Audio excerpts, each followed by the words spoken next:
Anatomy and physiology for the GNM first years. So, in this we are going to discuss about the unit 7, that is digestive system. So, in the last class we have seen about the parts of the digestive system. So, today we are going to discuss about the accessory organs which are present in the digestive system. So, the accessory organs means it can be involved, it is not a part of the digestive system, but it can be helps in the digestive activities. So, the accessory organs and which is become not a part of the digestive system, but it can be helps in the digestive activity. So, it is called as accessory organs. So, in this accessory organs it includes the pancreas and the liver. So, now we are going to discuss about the pancreas. So, now today topic is pancreas. So, the pancreas it lies just below the stomach and it becomes elongated organ weighing about 60 grams. So, the pancreas can be lies just below the stomach. So, below the stomach and posterior part of the stomach, the pancreas can be situated and it is become long. So, it is a elongated and organ weighing about 60 grams. So, it is become weighing about 60 grams. So, the weight of the pancreas it is become 60 grams and it is situated retroperitoneally in the epigastrium and left hypochondrium. So, the pancreas can be situated at the region of the epigastrium and left hypochondrium. So, if you are dividing the stomach into the 9 segments, so if the abdomen is dividing into 9 segments. So, already we have discussed about the segments of the abdomen. So we are dividing the abdomen into the 9 regions. So, by the 2 transverse line and 2 horizontal line and 2 vertical lines. So, by the 2 horizontal lines and by the 2 vertical lines, the abdomen can be divided into the 9 regions. So, it is become right hypochondric and it is become epigastric and left one is hypochondrium. So, these are all the 9 regions already we have discussed, and the pancreas can be situated retroperitoneally, means the posterior side of the epigastrium. So, it is the epigastrium and it is a left hypochondrium. So, there is a posterior side of this epigastrium and left hypochondrium and below the stomach, and the pancreas can be situated. So, it is the pancreas. So, it lies just below the stomach and become elongated and organ weighing about 60 grams, and it is situated retroperitoneally in the epigastrium and left hypochondrium. So, next one is the partly exocrine and endocrine. So, the partly exocrine means the pancreas will have the 2 functions. It includes the exocrine function and endocrine function. So, by this exocrine function, the pancreas can be secrete the pancreatic juice for the digestion, and the endocrine means there is the pancreas can be releases the hormone.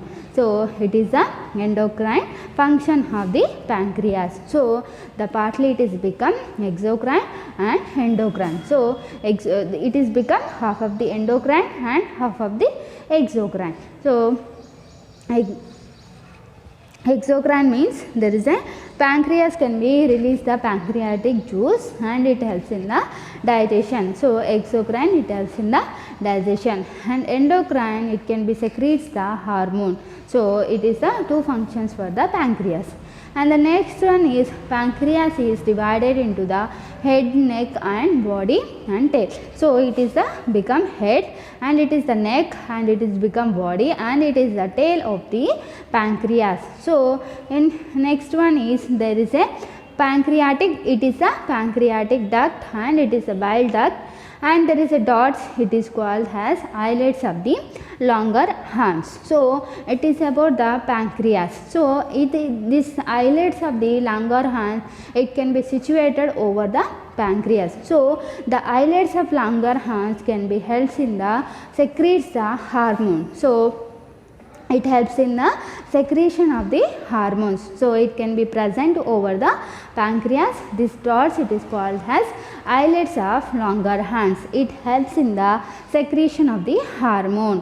And the next one is the bile duct. So the bile duct, it is a carries the bile from the liver and the gallbladder. From this it can be enter into the pancreas, and from this it can passes through the duodenum, and it is the duodenum, it is the part of the small intestine. So from the pancreas it can be enter into the duodenum. So it is the bile duct. So the function of the bile duct means there is a carries the bile from the liver and gallbladder, and it can be passes through the from pancreas to the duodenum. So it is about the bile duct. And the next one is the pancreatic duct. So the pancreatic duct can be connected to the bile duct.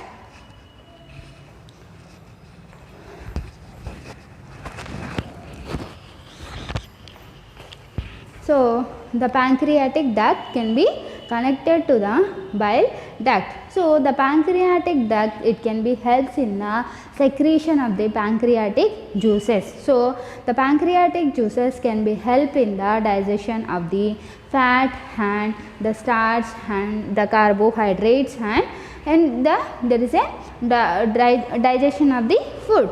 So the pancreatic duct, it can be connected to the bile duct, and it can be helps in the secretion of the pancreatic juice, and it can be helps in the digestion of the starch and proteins and fat. So and it is about the pancreas. So the pancreas can be, the head of the pancreas can be situated into the duodenum. So duodenum is become concave shape, and the head of the pancreas can be fixed into the duodenum. So it is a duodenum, and it is become C shape or concave shape. So the head of this pancreas can be fixed into the duodenum. So from the bile duct, and it connects, it can be carries the bile from the liver and the gallbladder. From the pancreas it can be enter into the duodenum. So it is a part of the small intestine. So it is about the pancreas. And the next one is the pancreatic juice.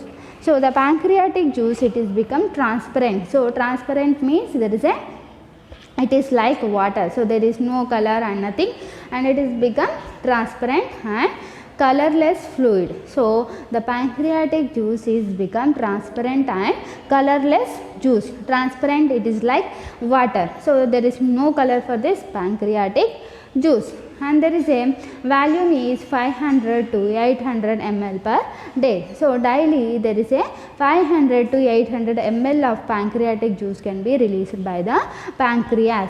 And there is a next one is a reaction, there is a highly alkaline. And next one is the specific gravity of the pancreatic juice, that is 1.010 to 1.018. So the pH of the pancreatic juice is 8 to 8.3.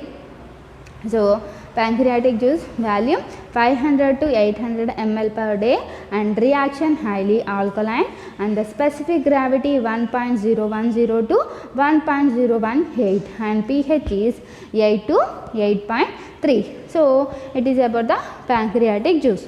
So there is a enzymes can be present in the pancreatic juice. So that enzymes is become trypsin and collagenase and the chymotrypsin and nuclease and the pancreatic amylase. So these are all the enzymes can be present in the pancreatic juice. So these enzymes can be helps in the breakdown of the fat, and there is a helps in the to control the glucose levels in the body. So it is become enzymes can be helps in the digestion of the fat, and it also helps in the to control the glucose levels in the body. So the enzymes includes trypsin and collagenase and chymotrypsin and nuclease and the pancreatic amylase. So these are all the enzymes can be present in the pancreatic juice, and it can be helps for the digestion of the fat and digestion of the food. And there is a and there is a breakdown of